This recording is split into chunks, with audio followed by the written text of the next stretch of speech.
Welcome, everyone, to the next episode of Fate. How's everybody doing out there?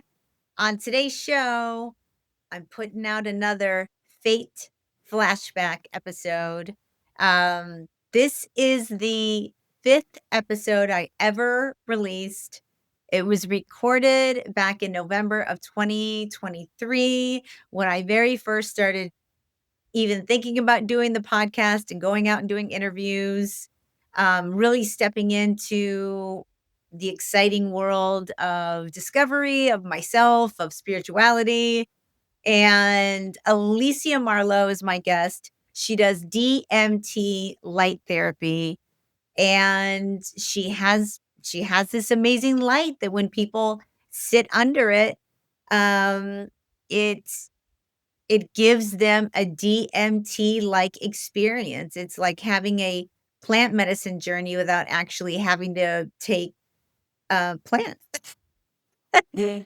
It's really remarkable. She does it mainly in Hawaii, but she goes all over the country and exposes people to this light, and they have the most amazing, spiritual, revelations, journeys, downloads. Her story's incredible. She is a light in the world.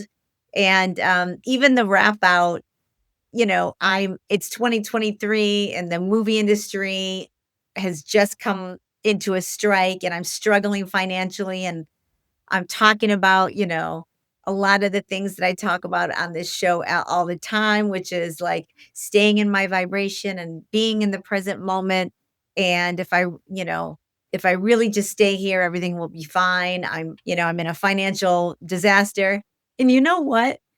A whole lot has changed. Like the movie industry hasn't come back. I'm still stringing it together and I'm still living in the present moment and I'm still working. Just got off my show in Atlanta. I just wrapped. Maggie and I are actually heading back to Los Angeles tomorrow. We're going to drive, we're going to road trip. And I have one more day on this show in Santa Barbara. And then I'll be able to hopefully put out new episodes every single week. I have, gosh, a half dozen interviews lined up for uh, September already. And I've missed doing the podcast. I've missed being able to submerge myself into this world, into all of this. But anyways, I want to start talking about my own journey more, about what's going on globally right now. What do I think it means? This whole podcast has been like a school for me, and it was really nice to listen to my old self talk about living in the present moment. 2023 seems like a million years ago now. But the episode with Alysia is amazing.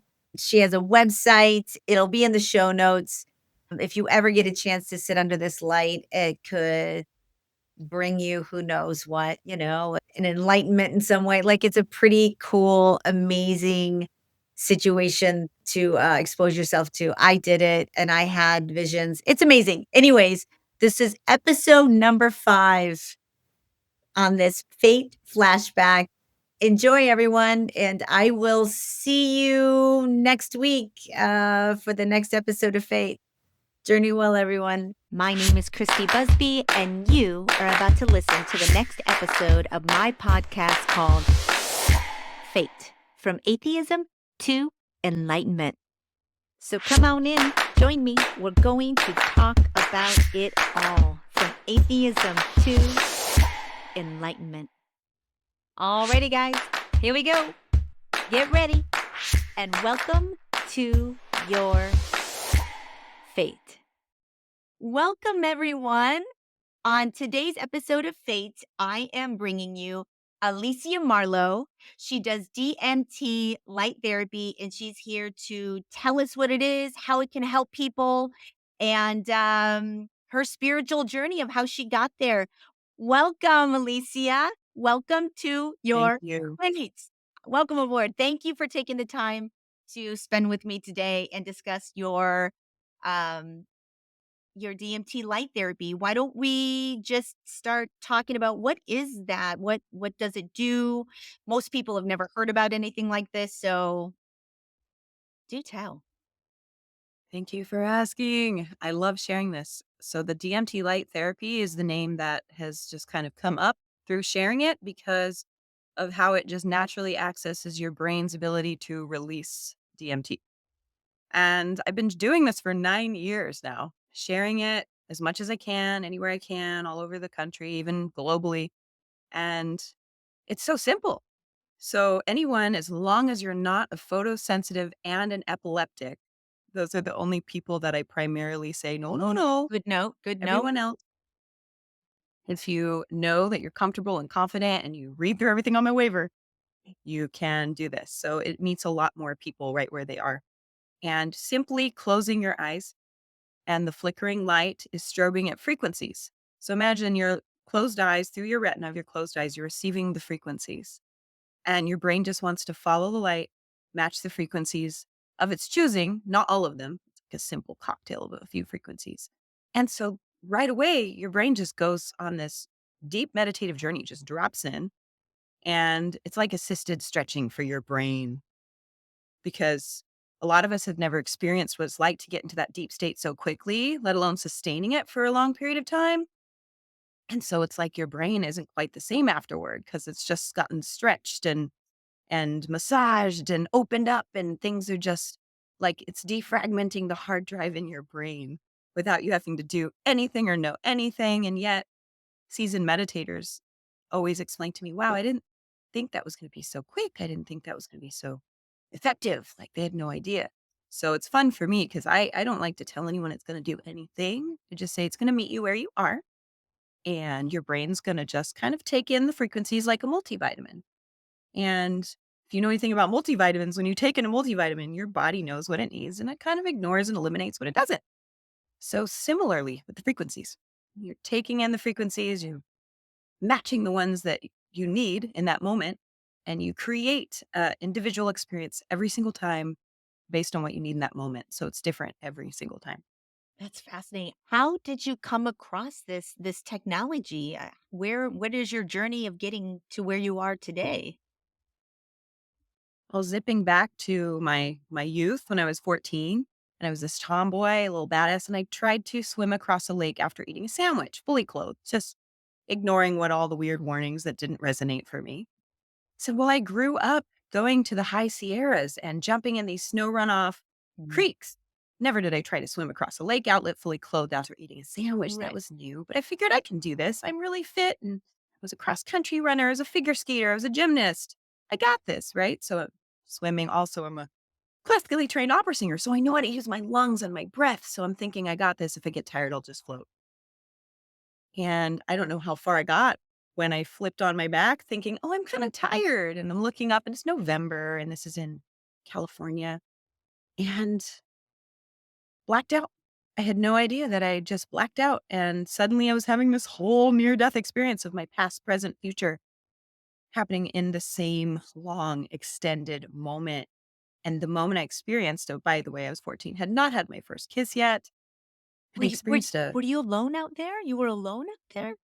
no, my best friend. Okay, I okay. was on a trip with her, and her parents let me go with her and her uncle, who doesn't have kids, and he was kind of the wild uncle. He was known for these things, so he would let us drive his car. I mean, we just did whatever we wanted. It was a blast, and of course, I was never going to tell my mom this happened. Of course. I never took another trip, but this is what started everything for me. I experienced a future that hadn't occurred yet. I saw my whole past, my present, and when I saw a husband and a child, that's when I knew I'm no longer swimming. I don't know what's happening, but I want to go back.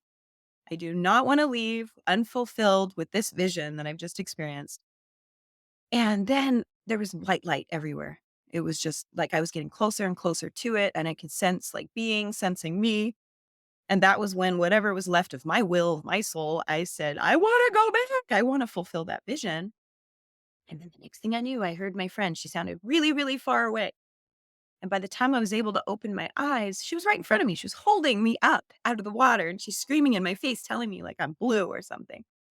So I guess I blacked out hypothermia. I mean, I was scrawny. I was all muscle and bone. But that moment changed everything for me because it was like the veil never really came back down. And as a young person without the internet, we only had dial-up AOL back then. I just had to go to like Hot Topic and just kind of try to connect some dots myself with books that were available. They had books at Hot Topic.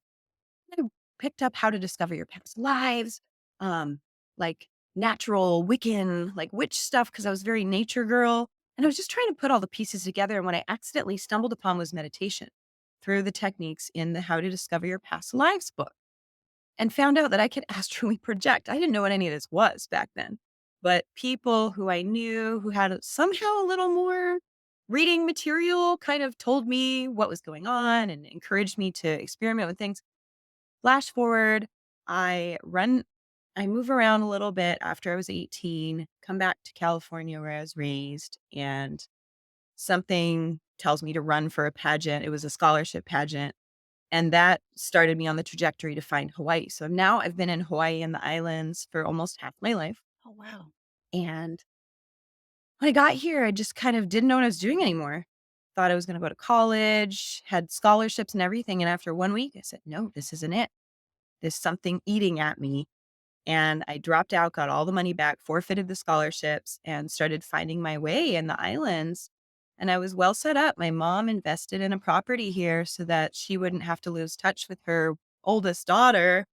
And I didn't even know we had money. So I came from raised poor to wait, what? Yeah. What do you mean? What's the property like here? Hitting me out with couch surf on my, at the time, boyfriend's mom's couch Oh, until I wow. found a place. But I got really, really good in the liquor industry. And after becoming like this top sales rep for Southern Wine and Spirits, and I had previously, so all these years went by of me being a model and then being a hiring manager to manage the models and train them how to go out and do all these events and gigs and promos. And I would get to be like a ring girl and do these things with celebrities. So I went on this whole human matrixy, fashiony celebrity kind of journey out here in the islands because it was easy. It was fun. I loved it. It was fulfilling, something I never experienced growing up. And it was always there. Like I could never not sense all the weird spiritual moments that would happen for me to just be like, okay, I remember it's still there. And I got so far into the career world and attached to that money coming in that something had to give. Like I was getting physically like sick. It was so out of alignment. And all of a sudden I had met my um, fiance. And I'm like, okay, there's this thing I want to do in the jungle called ayahuasca, and it's in Peru, and I want to go there.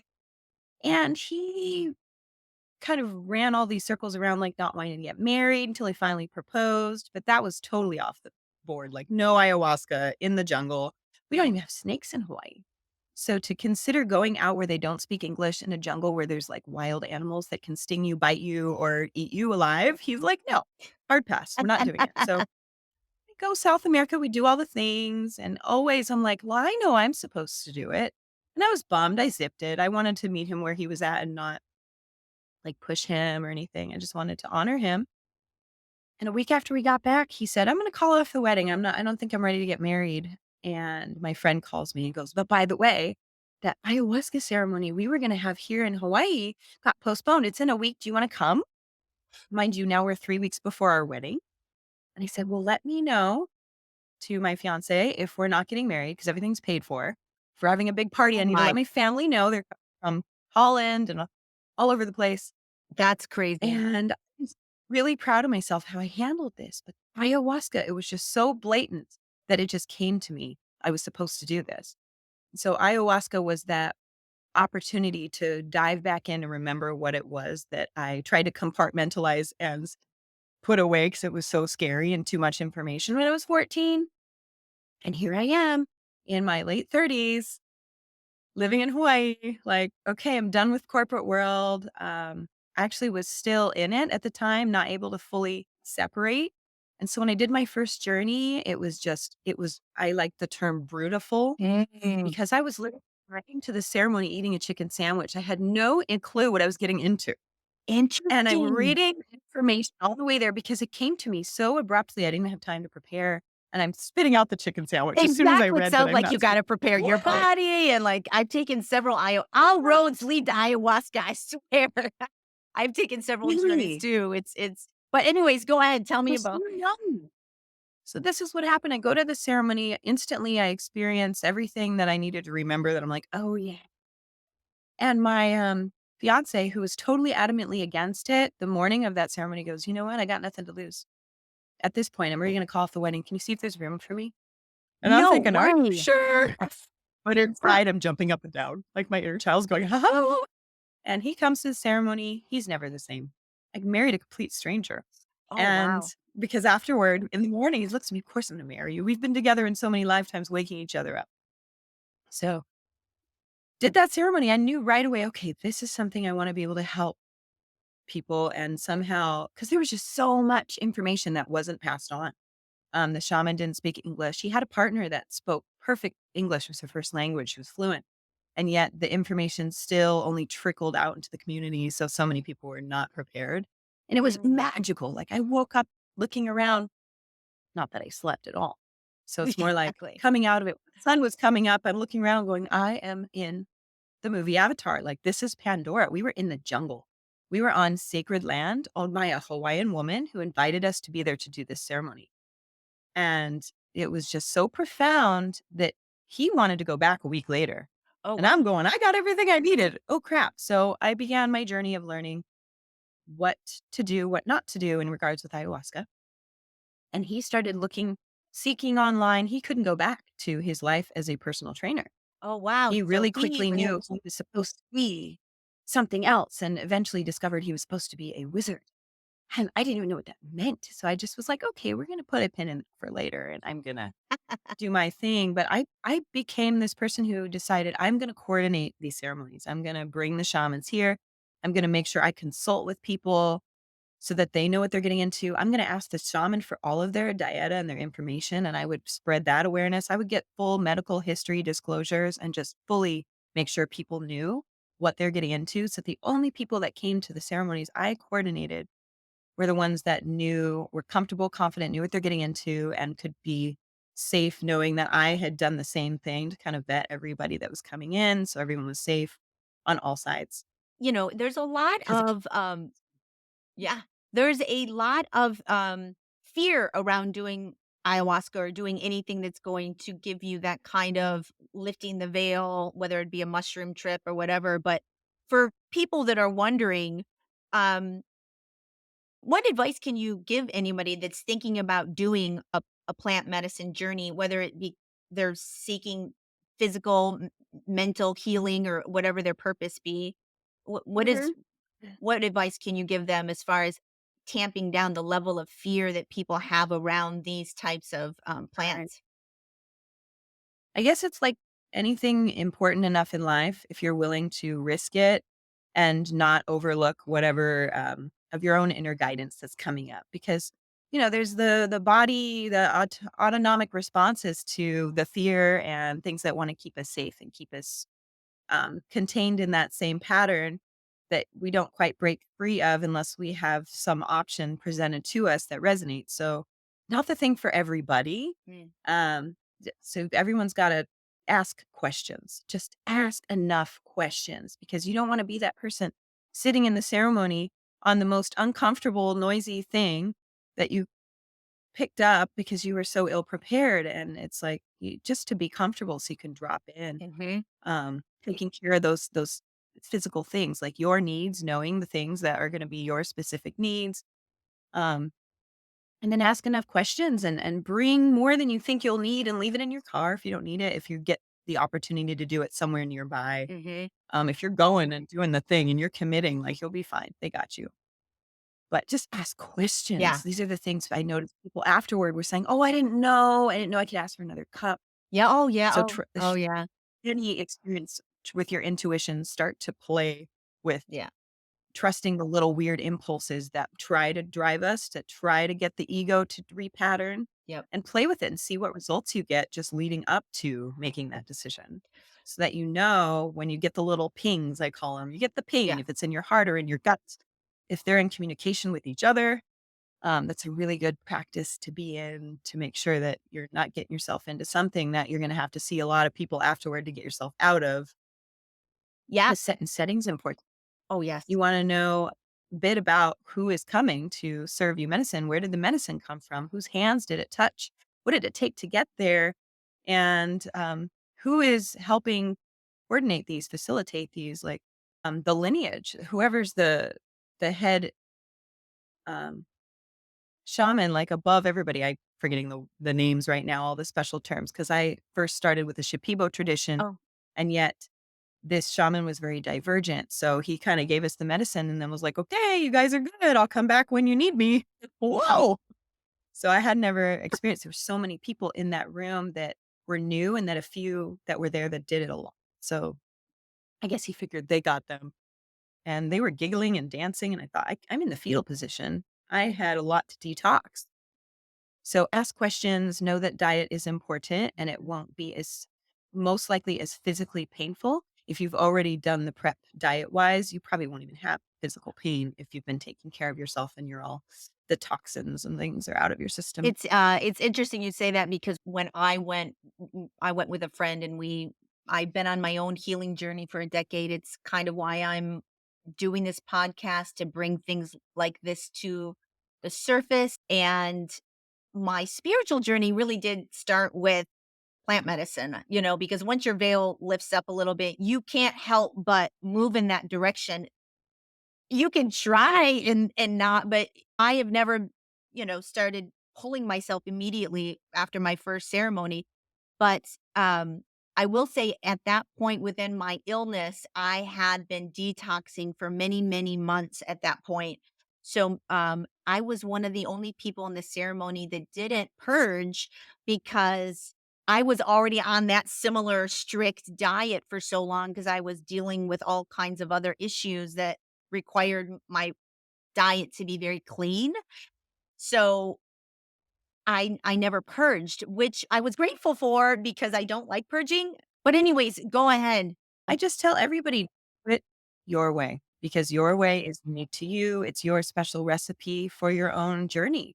This is what your soul mixed with the DNA you chose came to experience. So you have to do it your way. And yet, like discerning when people present all these projections to you, is it coming from a place of they're meeting where you are and they're listening? Mm. Or are they just kind of telling you what they've maybe read and they think they know now?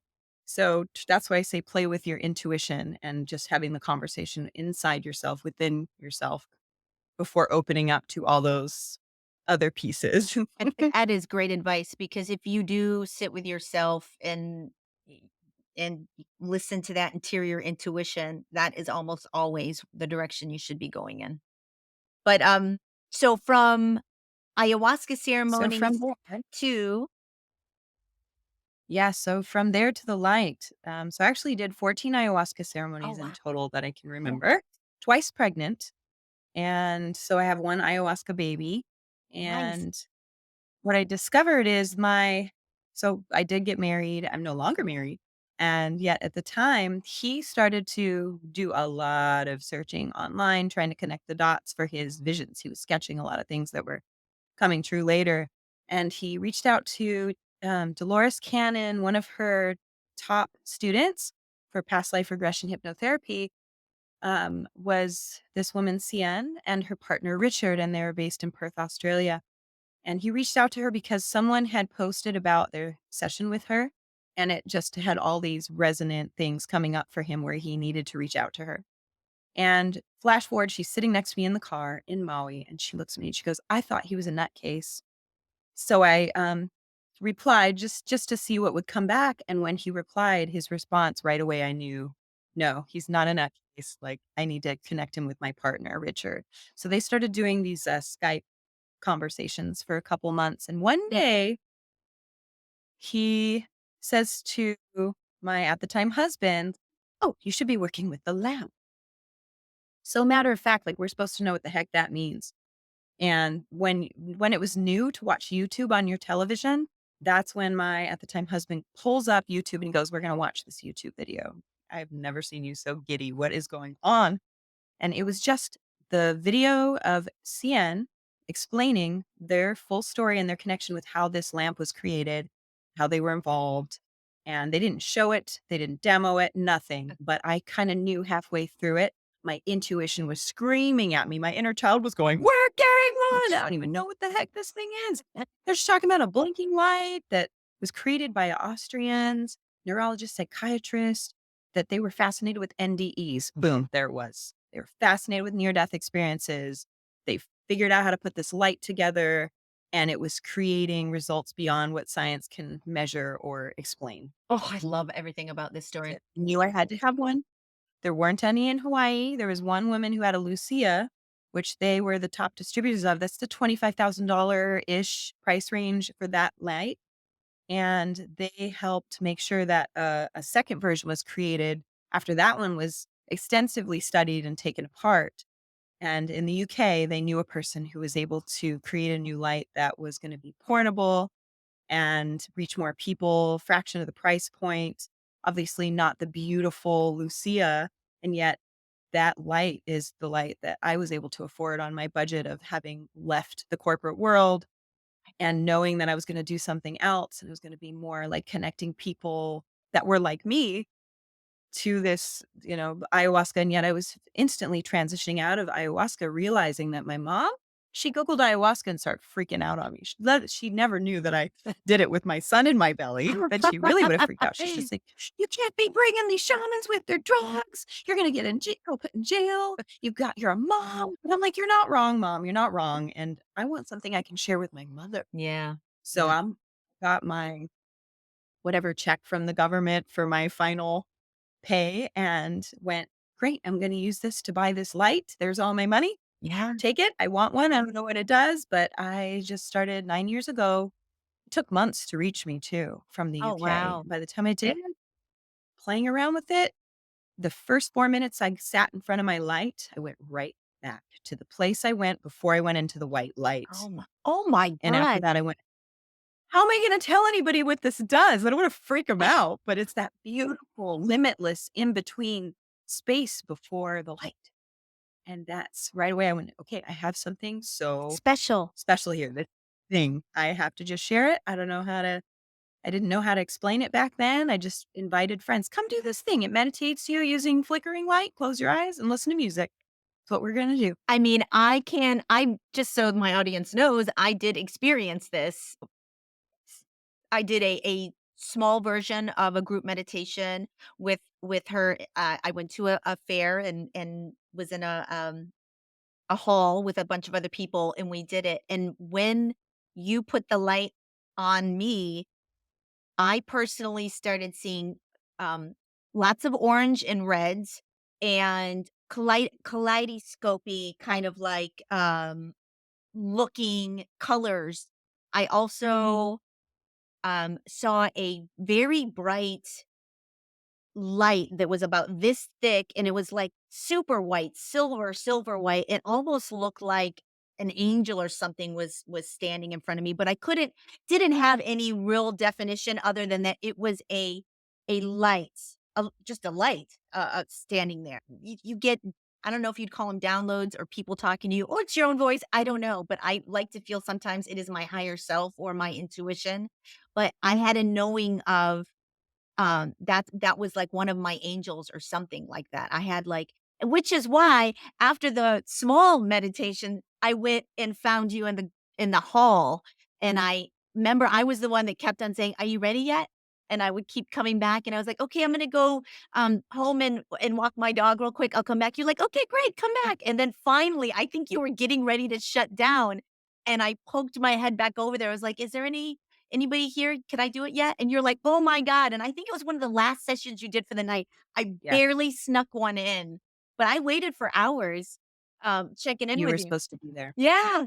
I mean, it is in that session. that's, Mhm. the second time I sat for the longer time, and it was even more intense. I mean, it was amazing, and I want to do it again. So Yeah. when you're in LA, again, at a fair or anything, like, oh, please let me know if I'm ever coming your way. And this may be Absolutely. I something. put my schedule on Instagram. Oh, good. I definitely wanna do it again, and it's one of the reasons as soon as I experienced that, I was really hoping you would be a part of the podcast because I feel like this is something that this is beyond like I've never heard of anything like that until sat with you. I really feel like this could really transform people in a way that's even better than doing an ayahuasca ceremony because there is a ton of fear around plant medicine and having to go into the jungle and sitting with a shaman just to have experience that may or may not impact you positively. You know, some not every ayahuasca journey is bliss, you know, some are hard and darker and Mhm. you know, all kinds of things can happen when you're seeing yourself out there in the plant medicine world. But I think this is just incredible. I would even think about purchasing one. You're I would personally. glad I sell them. I get them I out to mean, people. And my favorite thing is after all these years, 9 years, I have so much, like a wealth of experiences that I can share tips with you of things that you maybe hadn't realized you could do with this. Like I have a backup battery pack. I hiked this thing up to Haleakala on Maui, mm, hiked it up to Mount Shasta, and I have facilitated sessions for the people that were with me using it that way. that's I've done incredible. it with sound healers where we collaborated. We had gongs, we had bowls, we had chimes, we had ocean dubs. Just I sing, I channel. I didn't know these were things that were going to come out. They just come out organically with everyone that just shows up. And so there's so many ways to experience it. And yet, yeah, and now I just like to buy a set of zero gravity chairs for every state I travel to. And then I either donate them or I give them to a friend. And I try to hook up, I have wires I can hook up. And this is the only light you can sync vibration with the sound. Mm. So I can actually turn a zero gravity chair into a vibroacoustic sound bed that syncs with the light. And I have people coming to me going, "Oh my gosh, I That's took a microdose today. Is that amazing. okay?" I'm like, "Yes, that's highly recommended, actually, because that's gonna combine with your DMT. That psilocybin, that little bit of psilocybin with your DMT becomes this beautiful portal to opening you up to more information in the most gentle way, and as soon as you open your eyes, you're back." And it is transformative. You really don't ever look through the same lens once you have these experiences. You just don't. It changes you foundationally. It's hard to explain unless you experience though. You know, I encourage as many people as possible to get out of your comfort zone and lift the veil and make that transformation. But at the end of the day, you know, everybody's got their own path and everybody has their own comfort level and everybody has their own journey and not everybody Yeah. Choose the path that's best for you and then reevaluate it if you're still like, eh. Because we're all changing and evolving, and yes, we are. so should our What do you have any amazing stories to tell from the light therapy through a client, through yourself? What kind of yes. experiences you really can have? I would say I'll tell you 3 in particular because the first one was just the very first person I invited to try the light. I didn't know how I was gonna share it yet, so thought, "Well, how about a dark room?" And I live in Hawaii, so it's hard to find a dark room, so it was literally the bathroom. It was the only room that was dark during the day. So I set her up, she's sitting on the toilet with the lid down, and I set up the light for 4 minutes, just a 4-minute demo, and within 2 minutes, I hear her screaming, so I come in and, "What's the matter?" "Oh, I didn't know which way was up." So she grabbed the walls. "So are you okay?" She goes, "Yeah." So I put her for another 4 minutes. I step out. I come back. She's bawling. I said, "Now what happened?" She says, "Well, I'm going for an interview, for a job interview when I get home." She was visiting from Northern California.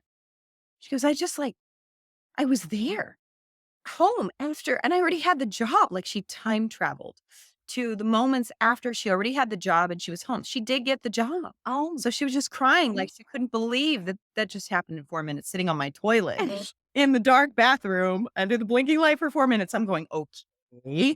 So the next friend I invited to try it, he is a personal development speaker and coach for many, many years. I'm trying to remember it. It wasn't with Sai Seminars. It was the one before that, Landmark. And so he comes and he's thinking, oh, okay, I did my research. I want to go in and get as much out of this as I can because he's all about working on himself. So he does 3 sessions in a 7-day period. And on the third session, my little gut is like, go take pictures. And by this time, I had ordered a blackout tent that goes over a mattress for people who sleep during the day. But I put it on the floor, put some mats and pillows inside, set up the light inside, and zipped it halfway. And I went and took some pictures. And I look at the pictures before a session is done and I see something. This is with my cell phone. And I'm going, what the? And I go through the pictures, and each subsequent photo, there's something materializing in the middle of the tent that shouldn't be there. And I run to my husband and I show him, and he's in his office. And he, who has barely cussed more than I can, he hadn't even cussed on one hand that many times. And he starts going, what the holy Holy it was my friend's face hovering above him, looking down at his body in the tent. I still have this to this day. I'm never gonna erase it. I have captured photos of him out of his body looking at himself. And after that session, I show him thinking, I'm just freaking out. I can't wait to show him. I show him, and he just goes, "Oh, yeah. Oh, yeah, will you send that to me?" Just like he knows what he was doing, and oh, wow, my mind is blown. I didn't know you could Incredible. I still to this day try to remember to, like, have that somewhere safe where I can charge it and show somebody, like, "Look." And don't tell them what to look for, just show them so they see it on their own. That to me is the most special thing. I am fully under the impression that we don't have everything all figured out, and there's so much out there that we don't know. And we are so much more than what we think we are, and there's so much more going on spiritually and consciously, and it's amazing that you have this ability to show people, to lift the veil and give them that experience that they would never have otherwise. Like, it's really amazing. Now, are you recruiting other people to do this for a living? Because, like, the Oh, more yeah. the better, you know? Encourage everybody, like, this is a huge, very tangible extension of what it is you're here to do. And the moment people connect with this and realize that this is an easy tool, anyone can learn how to use it, and then just sharing it, it's like you learn to speak the language of what this thing can do. Just from the feedback and the shares that I get, I got an email from a young lady. This is the most important one I was waiting to share with you. I got an email from this mother. So this young woman came to see me at a fair. I was big and pregnant.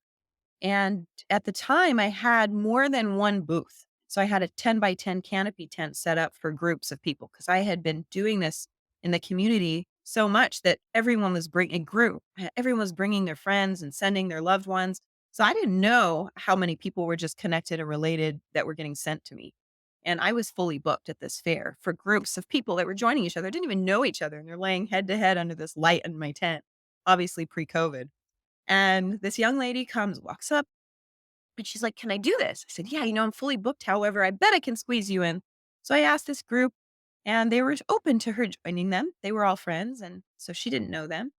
So she does a 15-minute journey with complete strangers. And something, and I didn't do this very often back then, something guided me in the impulse again. Maybe because I was big and pregnant, I was feeling it stronger. Add that extra mom sense. And take off my necklace and I'm doing a little energy clearing around her. I could just feel like something needed to be done. I call it energy housekeeping. I can kind of feel when somebody has something that's coming up that needs to be helped, swept back into the light. I call it the metaphorical toilet paper on your shoe. I help kind of get all that stuff, pull that stuff off, and then do away with it, like take it to the light. So I bring everyone back from 15 minutes, but she's still in it, this young lady. So I told the other woman, and they were all young women. I said, she's still in it. We're going to leave her be. I'm going to go back to her. So I went back. And when she was finally ready to come back, because I do this little like coming back spiel just to kind of see if they're ready, if they even can hear me, if they're even close by and they're with their soul connected to their body. Yep. She's crying. And then she looks at me and I'm just waiting for her to say something. She says, I just had a near death experience under the light. And all of the bad things that have happened to me since I was 2 were revealed to me Oh my by these god. angel beings. And she says, they took it out of me and they said, you're healed. And then they took it with them and they went back into the light. And I am just like quiet, dead quiet. And this woman walks up, who's one of my clients. It's her mother. I had no idea this woman had this grown person for a child. This young woman was actually 17. I thought she was an adult. And her mother sent me this huge long email about a week later thanking me, saying her daughter had been abducted, missing for Oh, 5 months. She had been drugged and sex trafficked and had no recollection of anything or anyone that was involved with what had happened to her, and it had stunted her social development, and she just seemed like this adult person on the outside. And her mother thanked me. She says, "We tried everything holistic when we got her back. We just felt like so strongly that holistic was the approach." And her mother was married to another woman, and they were this powerful, just they were just one of my favorite powerful couples on the island. I had no idea they had these children from this previous life, yet let alone that this was just a 17-year-old young lady. So years later, I'm here doing a session for 8 women, and the mother, she booked a session with me to revisit right before she left the islands to permanently just relocate and go live in an RV with her wife before her grandchild was born. She says, "If my grandchild's born, I'm gonna get stuck here." But this is the same daughter. The daughter that I saw years ago when I was pregnant. She says to me, "I just have to," she starts bursting into tears in front of these 8 women she doesn't know to tell them the story of how this light in 15 minutes helped her daughter reset and heal from such extreme trauma. She says, "We didn't even know that she had been abused at 2 years old." And she had all that awareness come to her in that moment in the light where she was able to process it, heal from it, and now she's an advocate. She goes to high schools to talk to young women about sex trafficking. She was a nurse. She has a job. She was expecting her first child. oh, So all these things have transpired since back then. And so to me, that's one of my most yes. like heartwarming reasons why I do this. Yes. That is an incredible, impactful story. I would love to sit with you again. I'm going to be following you on Instagram to try and squeeze another session in with you for sure. Now, was your spiritual awakening kind of began at 14 then, I guess, when you had your near death experience? And from that, did you feel like it put you on a spiritual path of enlightenment? Or do you feel like it was ayahuasca that really kind of changed the game for you? Were you spiritual as a kid? Is your family an organized religion? Or how how Great how question. do you navigate that in your life? My mother was raised Protestant, and she's Dutch, 100%. She had to be the first one to communicate and make everything happen for her family because she was the oldest child, and they immigrated from Holland to Canada to the US. And her first language wasn't even Dutch, it was Frisian, it's a dialect. So for her, she despised so much that organized religion of being made to dress up and go to this Protestant church every Sunday. And she despised it so much, she didn't want to force me into that same Mhm. way of being. So she said, "Nope, you figure out, you think for yourself, you do it your own way." And yet she still projected all of her, what she wanted me to do on me growing up. She just didn't, she kept the religion out of it. So, and that way I was kind of fortunate because it made me kind of just go out and try to seek this stuff because I didn't have it. And I was fascinated by the friends who went to Catholic church every Sunday, and the kids who went to the Christian youth groups, and they looked really fun, and they had a skateboard ramp and live music. So I started pushing myself to get invited to go to all these different ceremonial ritual practices just to be exposed to it. And I would kind of stick it out until something would ping my intuition where I was like, "Oh, wait, something about this doesn't feel right," or Amen. "There's somebody here that it's like really out of alignment." Like, so I'm like, I guess, my nose was sniffing things that didn't quite add up. So I was kind of picking and choosing what felt right, and practicing with my own communication with God, because I did find that when I opened up and reached out in my own personal experience, it was like I got answers. Like I truly would get them in a way that I was able to be like, "Oh, wow, that was like a really fast answer." Oh, so I just trusted it because it felt very pure, and I Mhm. didn't, if anything, I was trying to bring light into the situation because it was like after I had the near death experience, beings could sense me. And so I became very like I was always kind of a little dark creature who loved to dress in rainbows and be that rainbow in the darkness.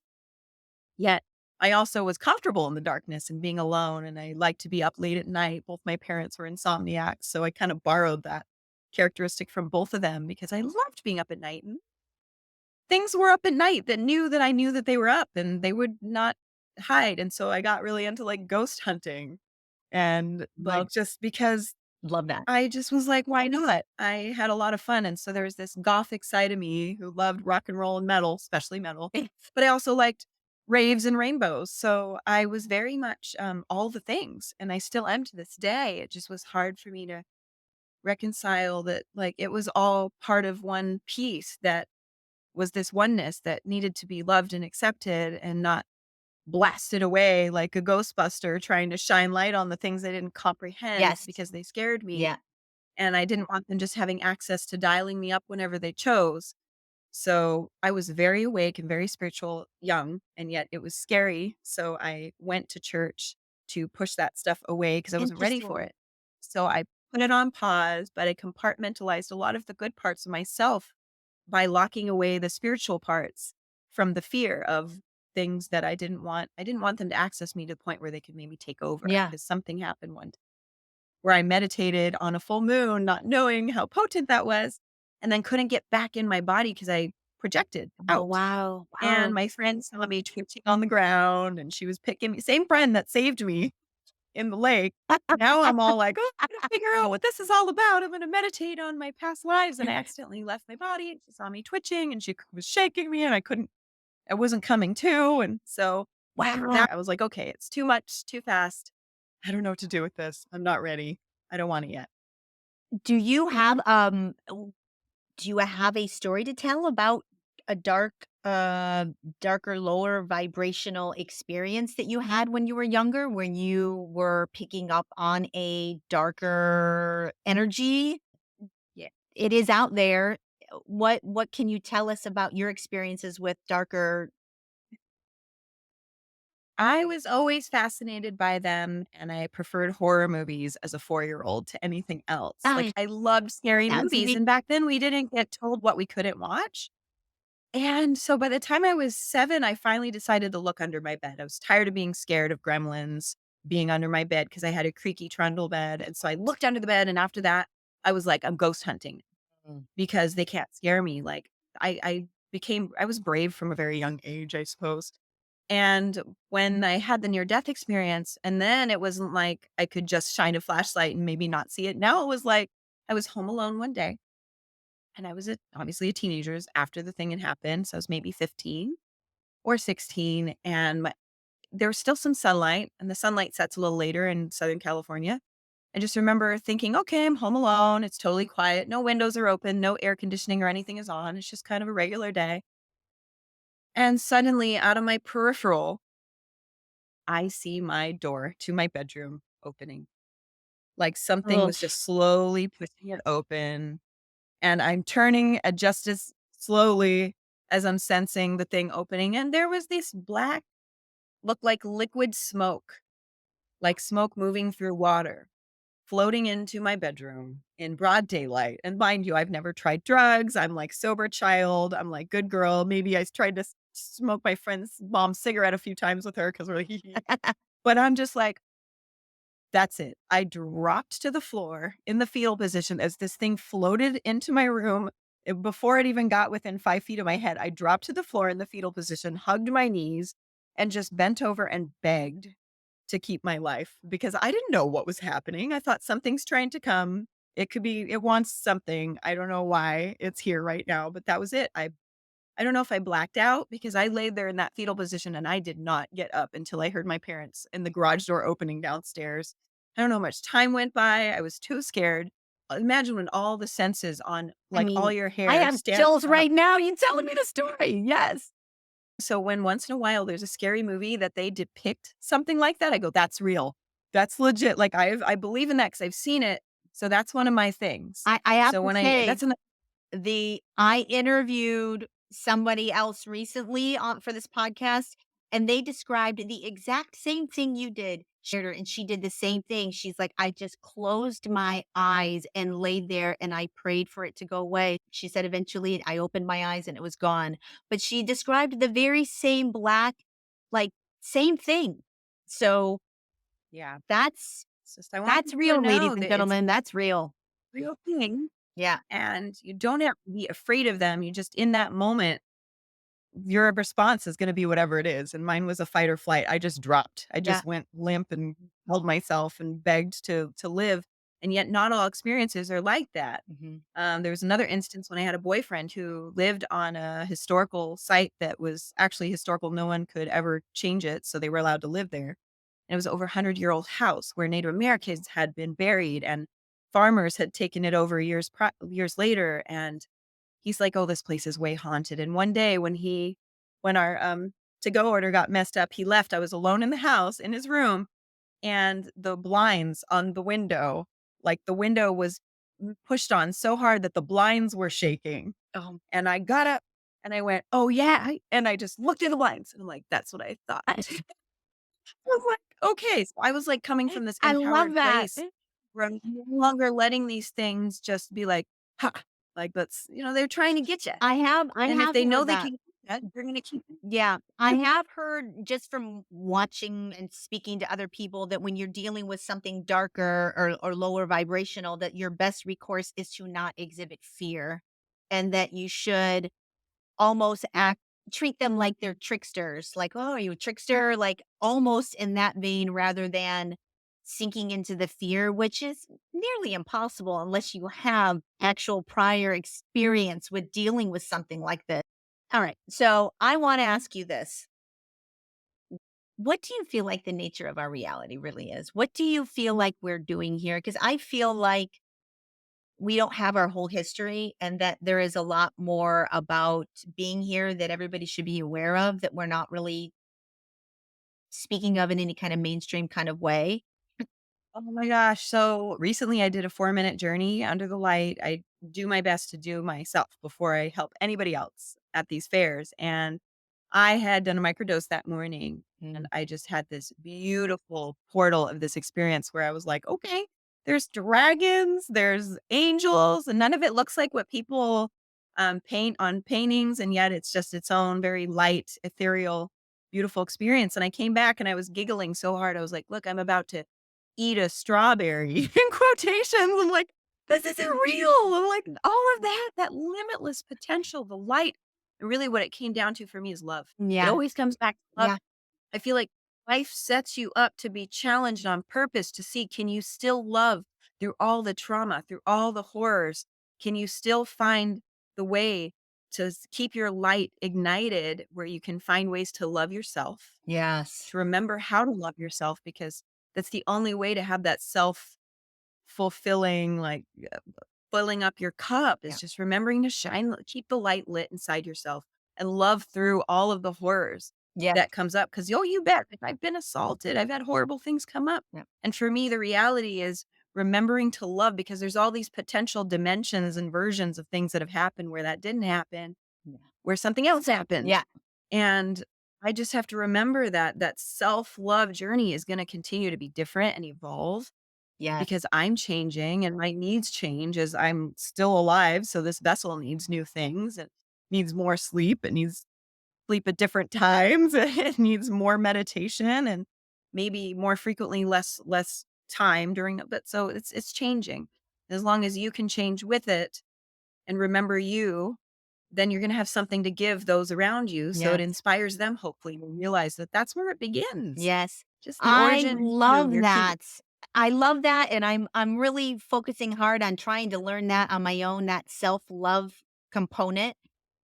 I mean, like you said, everybody has their trauma, everybody has come up with challenges, everybody gets you don't come out of this it completely intact, you're gonna get some bumps and bruises along the way. It's inevitable, it's life on this planet. This last year of my life has been very, challenging. I'm in the movie industry, we've been on strike, I haven't worked in a very long time. I'm in the middle of a financial crisis, and what it has taught me, because I am in a new paradigm in my life, is number one, to trust the universe that it will take care of me. I have fallen into money for no other reason, I believe, than me focusing every day on living in the now, living consciously, resonating in a higher vibration, and trusting that the universe is going to take care of me. And it is paying off in spades for me. And then normally I would be spinning in a anxiety-ridden tide pool of not being able to control my emotions because I am in sheer panic because, I am at the end of my money. I have till March and I'm done. I got to think about what else I can do in life. I've pulled money out of my pension. I've sold wedding ring. I've done it all. I've held on by the but I'm here and in the now, I'm fine. I'm content, I'm at peace, and I swim in the now and I don't think about March and I just Mhm. have the faith that I know the universe is going if I continue to vibrate and align myself with higher frequencies, the universe is going to serve that back to me somehow. I don't know. Mhm. You just I play, don't know. play with your right, playing with your mindfulness, Yeah. you have that, Yeah. and then just noticing what comes out. Yeah. Those words we speak into to Yeah. reality, Yeah. this picture we're painting, Yeah. that's why I call it spelling, we're casting spells, Yes. and, all those little awarenesses helped me to be really clear, and then having the right friends around me who call me out when I say something that's keeping me where I am and stuck in a pattern, Yeah. right? Won't break free because I go back to speaking a story, and guess what? My mind is so darn powerful, I can make it true. So I mean, that's been, liberating, it is. knowing I can undo it because I can go after the positive end result instead of focusing on the crappy thing that just happened and laugh. 100%. It really has allowed me to live in less fear because I feel like I'm a co-creator of my reality. And so I am very conscious about the words I speak, spelling and thinking because what you think on grows. And you're either going to grow something beautiful or you're going to grow something not so amazing, depending on what you're focusing your energy, your thoughts, and the nature of your energy and your thoughts is going to really reflect around your life. Knowing that I am going to be okay and I'm okay right now, and that's all that matters. Yeah. Um, we're coming up on an hour. One of the things that I do want to say to you before we go, though, is from the very moment I met you or was in the room with you when I was just sitting amongst everybody else for the group session, you have a really great energy about you, G. And I really hope that you continue to bring your DMT light therapy and your energy to everyone because the world needs more of this. So thank you for coming on board with me and telling me about this type of technology because it could change everything, honestly. So, how can people reach out to you? How can people get a hold of you to experience this for themselves? I'd say my Instagram is, the best place because I update that more frequently than my website, and my cell phone's on there, so people can just text Oh, me great. or send me a message on Instagram. That way, because there's usually some days before and after my fairs where I'm gonna be in certain areas on my way to state to state where I could see somebody in another Oh, location. great. That's the best way to find out. Ping me, be like, "Are you gonna be in?" and tell me what state you're in. I have all my flights booked months out. Oh my God. What an amazing life you have. Flying around offering this amazing therapy to people. Sign me up. I love It's it. I'm amazing. stubbornly committed to sharing my favorite things anywhere where people are ready to meet me. Oh, I love it. Well, you and I will certainly be meeting again because I'm going to follow you and come see you and get another session. I thought it was beautiful and I'm all I'm in. excited. I'm all in. And I hope everybody out there, Yeah. I will put in the show notes Alicia's Instagram and her phone number. And if you want to reach out to her and figure out where she's going to be and what city, try to sit a session with her. You will not regret it for sure. All right, guys. Well, we're going to go ahead and I'm going to wrap it up and thank Alicia for her time. She was a wonderful guest. And I will see you again soon. Hopefully, we can start. I love to be, a friend because I love your energy. I'm always looking for like minded tribes. So I would be a part of Yes, your sister. tribe any day, any Together day. we win. Yes. All right, guys. Yes. So, everybody, that's a wrap on this episode. We will see you on the next episode of Faith. Alysia Marlowe. Check her out on Instagram. Change your life. All right. Thanks, guys. Bye. Alrighty. That was Light Alchemy with Alysia Marlowe. I absolutely love her. I've actually been back to see her since we've recorded together. And please find her on Instagram. It's going to be in the show notes. Go ahead and subscribe and start following her. When she is coming into your area, go see her. Sit in front of that light. See what it brings. It is painless. It is not a scary experience, and it could bring you anything from a deeply mystical lifting the veil all the way to you could experience a healing of sorts, physically, emotionally. You never know what's going to happen and what insights sitting under this mystical light that she has will bring you. So I'm going to do it again. She is the best, and I hope to have her back on the show. Now, a little update where I am in the spiritual world of things. Long story short, guys, I went back to work in February. I went back to work in February, and most of my colleagues are not working. The industry has not come back the way we all thought it would be after the strikes ended.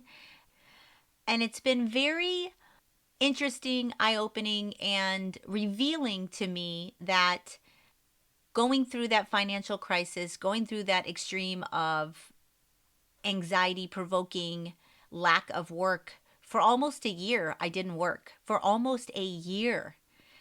And being able to go through it with as little stress as I did, being happy and content, regardless of my circumstances, I would maintain as happy as I could be. Don't get me wrong, I had days where I would break and I would not be able to resonate with that higher vibration frequency. But it would pass, and I would get back on that horse and I would say, I'm okay now, and I'm going back to work in February. And I would just think about all the beautiful things that I did have in my life, my family, my friends. I live in a beautiful area. I love my dog. I have lots of gifts in my life. And there was nothing that was going to make me feel that the universe would not come through for me if I was serving up the vibration in which the universe would mirror. I really truly believe we are like mirrors, and our emotional makeup and our belief system and how we feel and think, that is what's going to show up in your reality. That is what the universe is going to serve up back to you.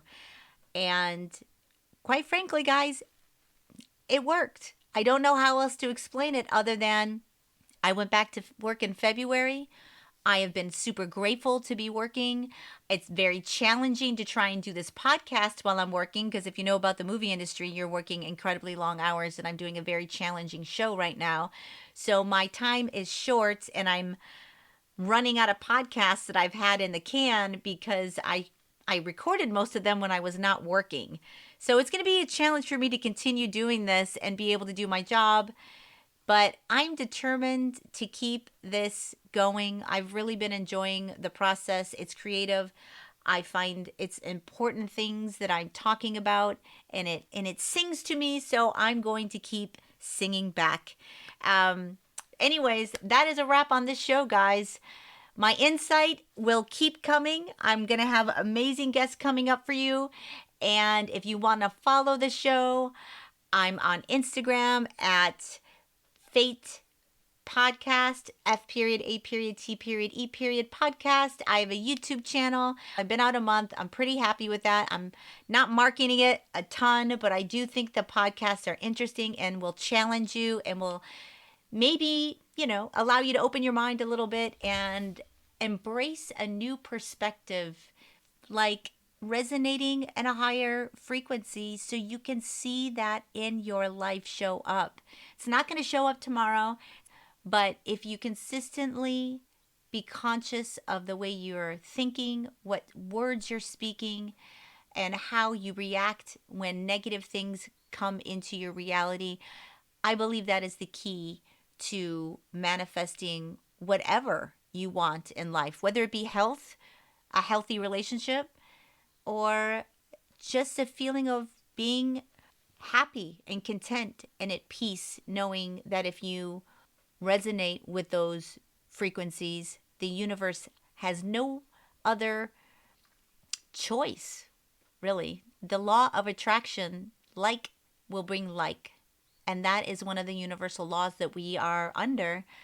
And it's kind of a life hack in a way because I don't know, maybe it's coincidence I'm working, but about 40% of my industry is not. And I've never been more grateful and more blessed. So try it at home, folks. It takes time. It really does take time to start to understand that you have more power than you think you do about what is showing up in your own reality. And if you start practicing, manifesting, and living in the now and living in the moment and feeling that deep sense of joy and love, I guarantee you things will start shifting. And once you see shifting happening, you'll start wanting to pursue this way of being because it will open up and it will allow things to flow better in your life. I truly believe that. Truly believe that. That is the direction I'm going in here, folks. And until then, guys, we'll see you next week. Journey well, everyone.